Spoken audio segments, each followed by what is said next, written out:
नमस्कार मित्रांनो, घरोघरी मातीच्या चुली या मालिकेच्या आजच्या भागामध्ये जानकी, ऋषिकेश, ओवी हे तिघेही खूप आनंदामध्ये दिवाळी साजरी करत असतात. ओवी सुद्धा आता दिवाळी साजरी करताना खूप खुश असते. ते सगळे आता फटाकडे उडवत असतात. मग त्याच्यानंतर ऋषिकेश सुद्धा खूप खुश असताना तेवढ्यात ऋषिकेशचं लक्ष आता समोर जातं. समोर आजूबाजूला खूप माणसं असतात आणि एक 4 लहान मुलं फटाक्यांचा आनंद घेत उड्या मारत असतात. त्या चौघा जणांचा आनंद पाहता ऋषिकेशला लगेच त्यांची भावंडं आठवतात. म्हणजेच की सौमित्र, सारंग, शर्वरी हे तिघेही त्याला आठवू लागतात. आणि मग त्याच्यानंतर ऋषिकेशला तेवढ्यात लगेच सारंगचं बोलणं आठवतं की अरे तुझ्या बायकोने आमच्या नानांना जिन्यावरनं ढकलवून दिलं. शर्वरीचं सुद्धा बोलणं आठवत असतं की बहिणी मी तुला काय समजत होते आणि तू काय निघाली. आणि सुमित्राचं सुद्धा की मला आई नाही म्हणायचं, की तुमची आई आजपासून मेली. तर मग ऋषिकेश आणि जानकी तिघेही आता घर सोडून आले. तो सगळा प्रकार पाहता आता ऋषिकेशच्या डोळ्यामध्ये तर अश्रू दाटून येतात. आणि तो सगळा विचार करता करता ऋषिकेशच्या हातामध्ये एक फुलबाजा असतो. फुलबाजा आता जळत जळत ऋषिकेशच्या हातापर्यंत येऊ लागतो. तेवढ्यात जानकीचं लक्ष आता ऋषिकेशकडे जातं. जानकी आता लगेच ऋषिकेशला आवाज देते आणि मग त्याच्यानंतर त्याच्या हातातला तो फुलबाजा खाली टाकून देते. जानकी आता खूप घाबरते आणि ऋषिकेशचा हात चेक करत घाबरत घाबरत ऋषिकेशला म्हणू लागते की अहो ऋषिकेश, काय चाललंय तुमचं? लक्ष कुठे आहे तुमचं? तुमचा हात भाजला असता तर. आणि जानकी ऋषिकेशच्या डोळ्यामध्ये अश्रू पाहता लगेच त्याला विचारते की काय झालं? सणासुदीचा आज तुमच्या डोळ्यामध्ये पाणी कसं काय? तुम्हाला घरच्यांची आठवण येते ना? तर मग आता जानकीला समजतं की ऋषिकेशला जुन्या आठवणींमुळे त्रास होतोय. तर मग आता जानकी लगेच ऋषिकेशला म्हणू लागते की अहो आजच्या दिवशी प्लीज त्या जुन्या आठवणी काढून स्वतःला त्रास नका करून घेऊ. तुम्हालाच ओवीची दिवाळी झोकात साजरी करायची होती ना, आणि त्यासाठी जीवाचा केवढा आटापिटा केलात. आणि जानकी ऋषिकेश दोघी ओवीकडे पाहतात. मग आता जानकी ऋषिकेशला म्हणते, बघा आपलं बाळ किती खुश आहे, किती आनंदी आहे. आणि तुम्हाला हेच तर हवं होतं ना. आणि मग एवढं सगळं असताना सुद्धा का डोळ्यामध्ये पाणी आणताय? तर ऋषिकेश आता लगेच डोळे पुसतो आणि त्याच्यानंतर जानकीला म्हणतो की जानकी, बरोबर आहे तुझं. मला त्या गोष्टींची आठवण सुद्धा नकोय ना. ती माणसं, जी माणसं मला सावत्र मानतात, त्याने माझ्या कुटुंबाला घराबाहेर काढलं, त्यांची आठवण काढून आपण आपली दिवाळी का खराब करायची?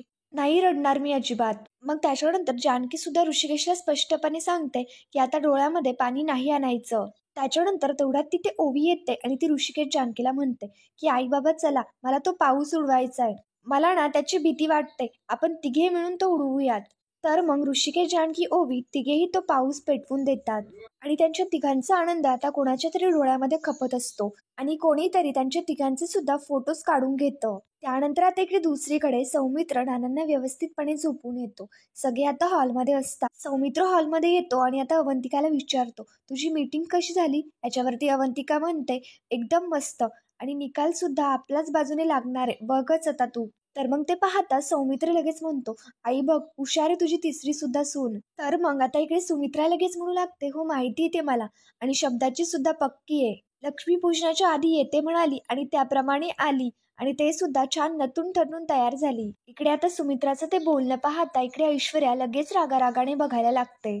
त्याच्यानंतर सौमित्र अवंतिकाला म्हणतो, तुला शरू बरोबर सेल्फीज काढायचे होते ना? याच्यावरती अवंतिका म्हणत असते, हो काढायचे तर होतेच, पण मात्र शरूताई कुठे आहेत? याच्यावरती सुमित्रा आता लगेच म्हणते, अगं शर्वरी म्हणजे ना आपल्या घरातलं फुलपाखरू आहे. ती कधीच एका जागेवरती थांबत नाही. विक्रांत रावांचा फोन आला म्हणून तिला जावं लागलं, उद्या येईल ती. मग अवंतिका म्हणत असते, ठीक आहे ना, नो प्रॉब्लेम, आपण फोटोज उद्या काढूयात. अवंतिका म्हणत असते, आता जर सगळं झालं असेल तर आपण चेंज करून घेऊयात का? पण मात्र आजी लगेच तेवढ्यात म्हणते की असं कसं, अजून एक विधी बाकी आहे ना. सगळेच आता आश्चर्याने लगेच आजीकडे बघायला लागतात. आजी आता म्हणते, लक्ष्मीपूजन झाल्यानंतर देवासमोर ठेवलेला तो हार आपण एका सुनेच्या गळ्यामध्ये घालतो, आणि हे तुझ्या लक्षात नाही का सुमित्रा? तर मग सुमित्राने आता तो हार आणलेलाच असतो. आता सुमित्रा लगेच म्हणते, अगं माझ्या लक्षात आहे ना, आणि हे बघ हार तर मी घेऊनच चाललीये. अवंतिकाला काय ते समजत नाही. तर मग अवंतिका लगेच विचारते, कुठल्या तरी एका सुनेला म्हणजे म्हणजे असं स्पेसिफिक आहे का काही? आजी आता म्हणू लागते की आतापर्यंत मोठ्या सुनेचा मान म्हणून तो हार आपण जानकीच्या गळ्यामध्ये घालत होतो, पण या वर्षापासून तो मान ऐश्वर्याला मिळायला हवा. ऐश्वर्याचं नाव घेता लगेच इकडे अवंतिका सौमित्रकडे पाहते. तर मग आता सौमित्र लगेच म्हणतो, जर मग असा नियम असेल ना तर मग तुमची थोडीशी गल्लत होते, कारण की सारंगपेक्षा मोठा मी आहे. आणि तसं जर असेल ना तर या घरची मोठी सून माझी बायको आहे. तर मग आता सौमित्रचं ते सगळं बोलणं ऐकल्यानंतर आता इकडे ऐश्वर्याचं तर थोबाडच पडतं. आणि मग त्याच्यानंतर इकडे अवंतिकाला खूपच आनंद होतो. तर मग आता अवंतिका लगेच म्हणते, "अरे बापरे! म्हणजे माझ्यावरती आता खरंच खूप जबाबदारी आहे आणि मला असं वाटतंय की सौमित्र बरोबर बोलतोय. म्हणजे मी हारासाठी नाही म्हणत आहे, पण या घराची मोठी सून आता मी आहे. सारंग भाऊजी मी काही चुकीचं बोलतेय का?"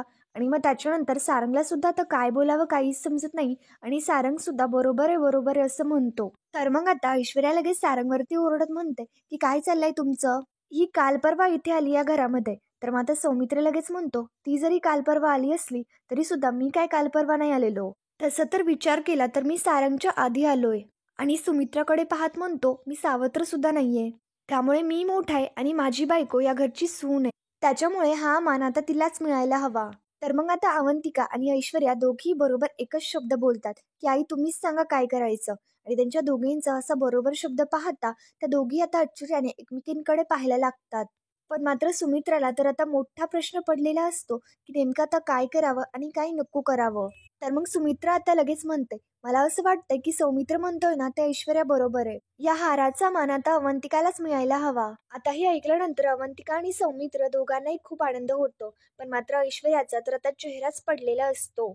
सुमित्रा आता अवंतिकाला तिच्या जवळ बोलून घेते. सुमित्रा ऐश्वर्याच्या नाकावरती टिचून आता अवंतिकाच्या गळ्यामध्ये हार घालते. आणि ते सगळं पाहता ऐश्वर्याचा तर पूर्ण जळफाट होत असतो. तर आता अवंतिका सगळ्यांच्या पाया पडते आणि मग त्याच्यानंतर तेवढ्यात आता सौमित्रच्या मोबाईलवरती कोणाचा तरी फोन येतो. तो तिसरा तिसरा कोणाचाच नसून तर जानकीचा फोन असतो आणि मग त्याच्यानंतर सौमित्र फोन उचलतो आणि जानकी लगेच सौमित्रला म्हणते, की "सौमित्र भाऊजी तुम्हाला दिवाळीच्या खूप खूप शुभेच्छा. अवंतिका आणि घरातल्या सगळ्यांनाच मला शुभेच्छा द्यायच्या आहेत." इकडे आता सौमित्र लगेच म्हणतो, "हो बोल आत्ताच बोल. इनफॅक्ट ना सगळेच आहेत इथे. मी एक काम करतो फोन स्पीकरवरती टाकतो. तू दे शुभेच्छा. आता बोल सगळेच ऐकतायत." त्याच्यानंतर जानकी लगेच रडत रडत हळू आवाजामध्ये म्हणते, "आई घरातल्या सगळ्यांना दिवाळीच्या खूप खूप शुभेच्छा." तेवढ्यात आता इथे जानकीकडे ओवी येते आणि ओवी जानकीला म्हणते, की "आई तू कोणाशी बोलतीयेस?" तर मग आता इकडे जानकी लगेच ओवीला म्हणते, की "सौमित्र भाऊजी, काका, काकू सगळे आहेत तिथे. आजी सुद्धा तिथे आहे." ओवी लगेच म्हणते, "म्हणजे तिथे माझा गुलाबजाम काका सुद्धा आहे का?"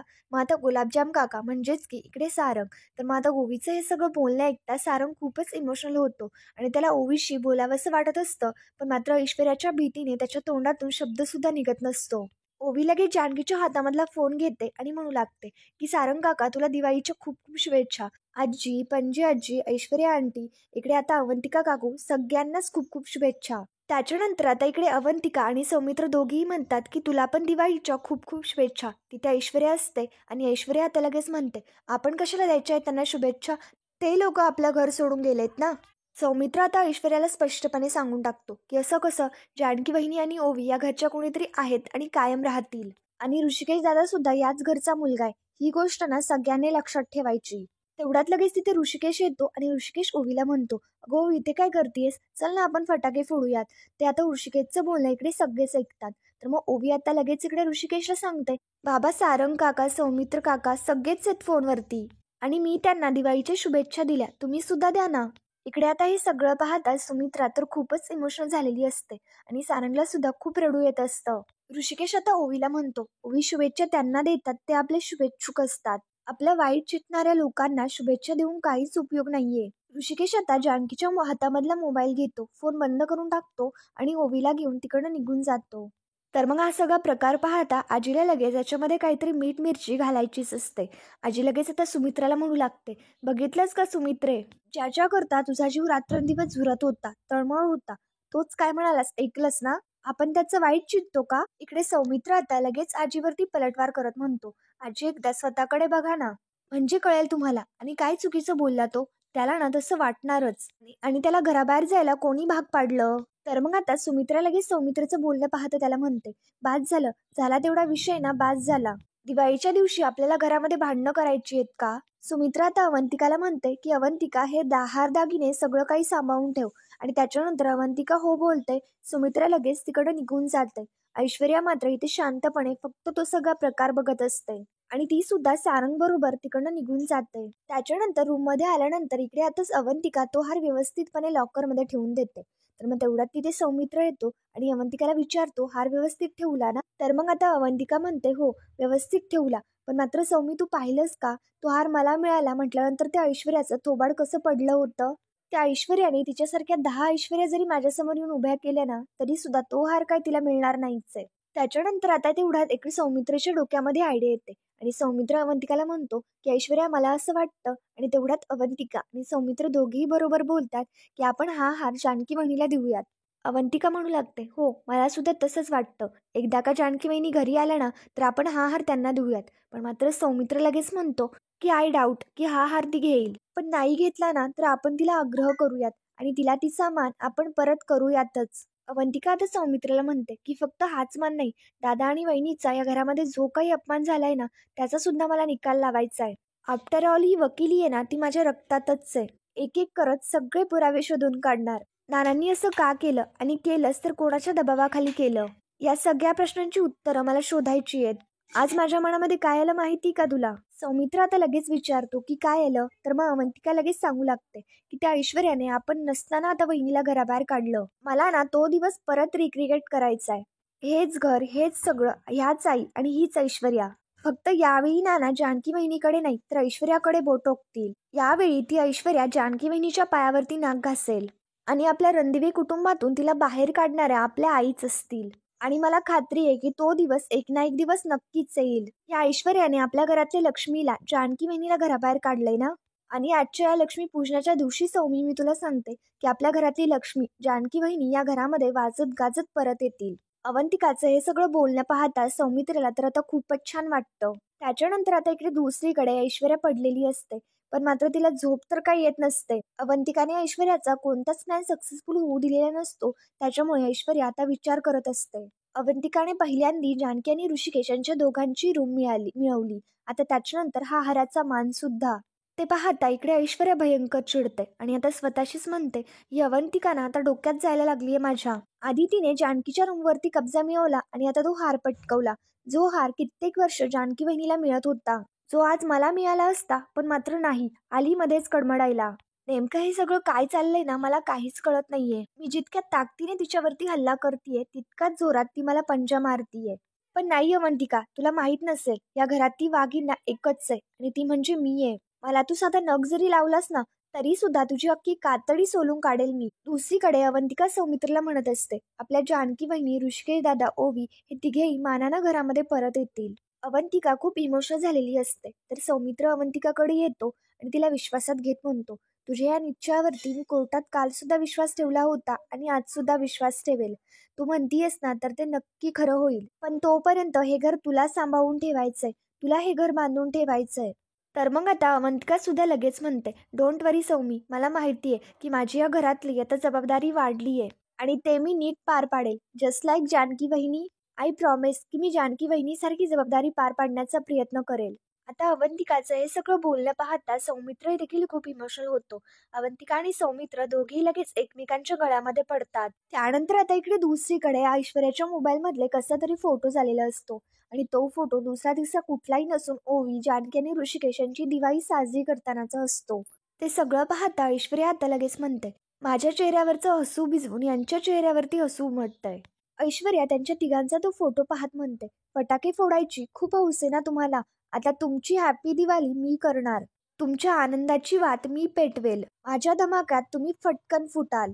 काय करणार, माझा होम पेटवलात ना तुम्ही, आता त्याचे चटके तर तुम्हाला सहन करावेच लागतील. काय आहे ना जानकी, मी असा फटाका आहे ना, तो फुटायला जरा वेळ लागतो, पण मात्र मी असा फुटतो ना तर सगळेच बघायला लागतात. आता तू सुद्धा बघशील आणि बघतच राहशील. आज तू सुखाची झोप घे, पण मात्र उद्या तुझी सुखाची झोप उडवायला ऐश्वर्या तिथे येणार आहे. ऐश्वर्या आता जानकी आणि ऋषिकेश यांच्या दोघांच्या विरोधामध्ये खूप मोठा प्लॅन करत असते. तर मित्रांनो, पुढील भागामध्ये आपण पाहणार आहोत, ऐश्वर्या एक म्हातारीचं सोंग घेते आणि एका टोपल्यामध्ये खूप सारे फटाके ठेवते. ते फटाके आता ती जानकीच्या दारासमोर नेऊन ठेवते आणि त्या फटाक्याची वात खूप मोठी असते, जेणेकरून ती जळत जळत आता त्या फटाक्याच्या बॉक्स पर्यंत जाईल. ऐश्वर्या आता ती पेटवून द्यायला लागते आणि स्वतःशीच म्हणते, बघ आता जानकी, तुझ्या या झोपडीला कसं जाळून राख करते मी. ऐश्वर्या ती वाट पेटवून देते. तेवढ्यात तिथे कोणीतरी जातं आणि ते सगळे फटाके फुटतात. त्याच्यामुळे तिथे आता खूपच मोठा धमाका होतो. हे पाहता ऐश्वर्याला खूपच आनंद होतो. तर मित्रांनो, नेमकं तिथे कोण होतं आणि ते पाहण्यासाठी आमच्या शिव मराठी या चॅनलला लगेच सबस्क्राईब करा. थँक्यू.